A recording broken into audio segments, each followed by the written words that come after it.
Hello everyone, it's Annette with ASCardDesign. Welcome back to my channel. Before we get started, I just want to say thank you to each and every one of you that have been watching these reveal series videos that I'm doing. I hope you're enjoying them as much as I am enjoying creating them for you. So let's go ahead and start. Today is day 9 of the 12 Days of Christmas box from Gina K Design, and we're going to see what the day 9 gift is.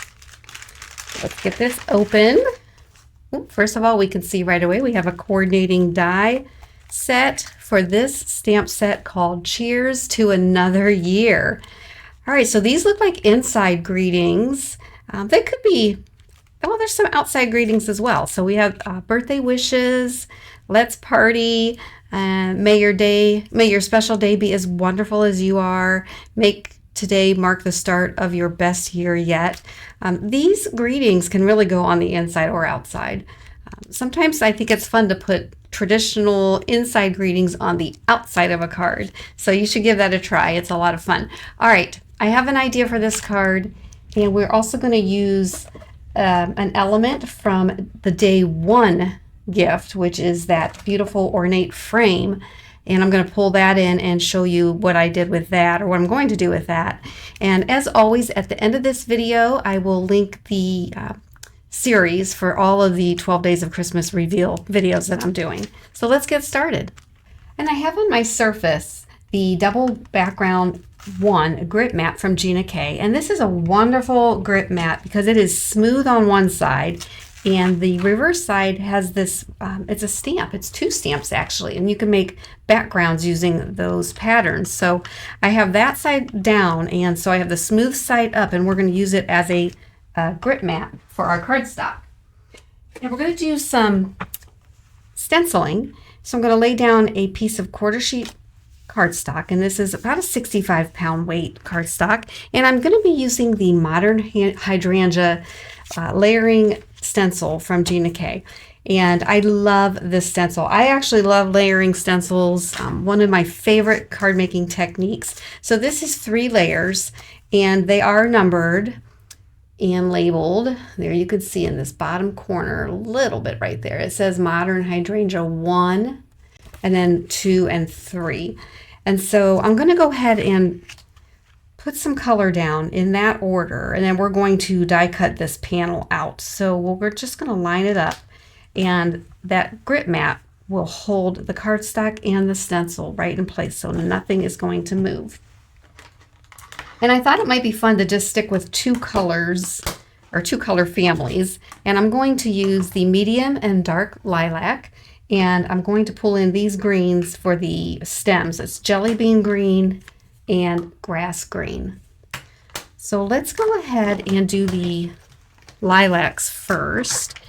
And I'm not sure what blending brushes I'm going to use, so I'm just pulling in for each color family. I have this is the purple set. I have the regular size, the small, and the detail, the fine detail blending brush. So let's go ahead and start off. I'm going to bring in my ink stand, and we'll start with the lighter color first.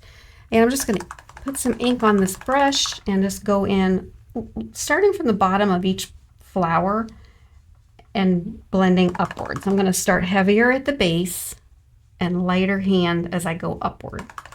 And I may even like to leave some white space at the top of that flower, and that will kind of simulate light.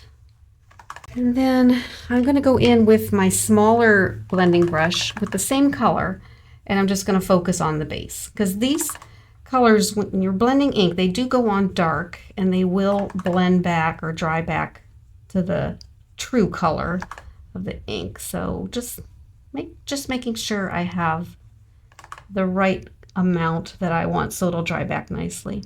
That's the medium lilac. Let's switch to the dark lilac. I have the dark lilac ready to go, and I'm going to lift this stencil up because we're going to put the second stencil down. And these stencils clean off very easily with just water or some rubbing alcohol and wipe it down. And then we'll go ahead and put down our second layer, and just want to make sure that you have the label in that bottom left corner. And just line up your second stencil And I'm going to use the same blending brush because it's the same color family. And I'm going to go in with the dark lilac and go over these flowers again. And we'll go ahead and reveal that. And there you have a very nice two-tone hydrangea in the works. I'm going to spray off my stencil off screen and wipe that down. And then we'll switch it out to the greens. And we're going to start with, let's start with the jelly bean green first. And then the last stencil, there's just one stencil for the green. So I'm going to go ahead and line this up. And it's so easy because right here's the base of the stem, or base of the flower. And then you just want to line up all 4 of those, or all 5 of those. That down. And then the same, I have my 3 sizes of blending brushes for the greens. And then the first thing I'm going to do is just to get the coverage down, I'm going to use my larger brush and just go in and just lay some color down. And we'll use the darker colors for the highlights. Okay.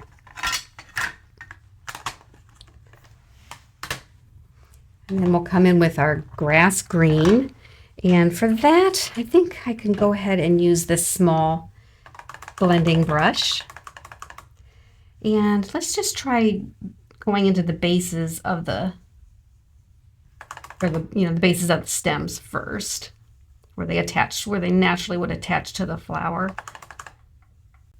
Because that's going to be the darkest area, right? It's going to be a shadow from the flower head. I'm not trying to be exact with nature here because I'm not really good with coloring or light, where the light's coming in from. I just go to where my eye likes. I just put down a color pattern just how I like it. And then, it always works out. It just does. All right, let's peel this stencil up and see what we have.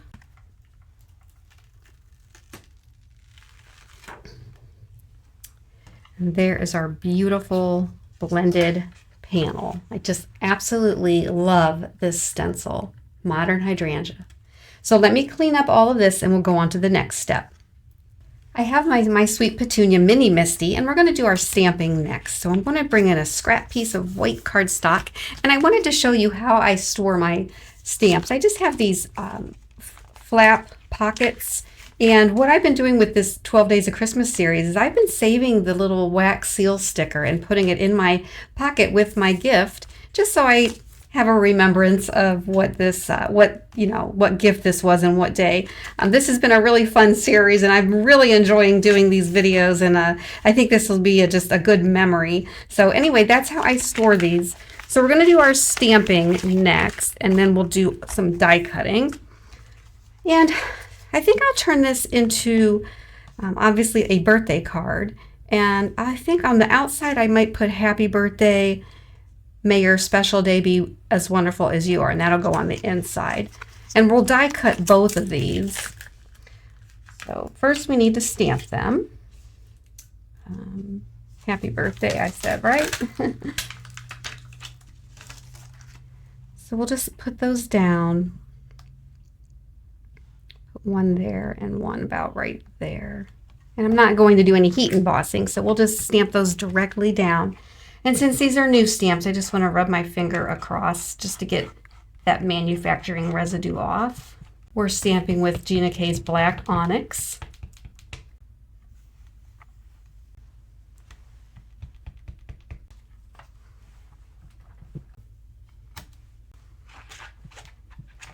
I've pulled out my coordinating dies, and we'll go ahead and tape those down and run them through the die cutting machine. I did all my die cutting off camera, but I did the 2 greetings, the happy birthday and may your special day be as wonderful as you are. We stamped that, die cut it, and then I die cut this an additional time because that's going to go on the inside, and I wanted it to have a little bit more sturdiness but not too much bulk. And then I die cut this an additional 2 times. We'll glue all those together, and that'll give the outside greeting some dimension. I also die cut the stenciled blended panel with the Master Layouts 2 stitched frame and the matte layer with the Master Layouts 2 not stitched frame. And then finally, I brought in the ornate frame from day one, and I die cut that out of silver cardstock and an additional layer out of plain white. So I'm going to glue those together just to give that a little bit of sturdiness, and we'll glue all of these together, and then we'll put the card together. I'm just going to put a little bit of tape in here just to keep that flat, and then we'll glue our panel onto the card front, and we'll add our beautiful silver frame. Put that right in the center. And then I'm going to add glue all the way around the perimeter of this frame and the inside. Okay, so we'll just go all the way around, and then I'm going to hit these larger squares, and that should do it. And we're just going to pick this up. I don't even think I need my tweezers for this. And this is going to fit perfectly around that stitched panel. So just line up those edges of the stitched panel, and you will have this frame on in no time. Okay, so we're just going to give that a minute to adhere, and then we'll put our greetings on, and we'll be finished with this card. And we'll just put that greeting kind of in the lower third of the card. And there you have it, our finished card project using the Cheers to Another Year stamp set and coordinating die from the Day 9 reveal of the Gina K Designs 12 Days of Christmas box. So I hope you enjoyed this video. And again, I will put the link to the card series that I'm doing on this Christmas box at the end of this video. I want to thank you all for joining me today, and I hope to see you again. Have a great day.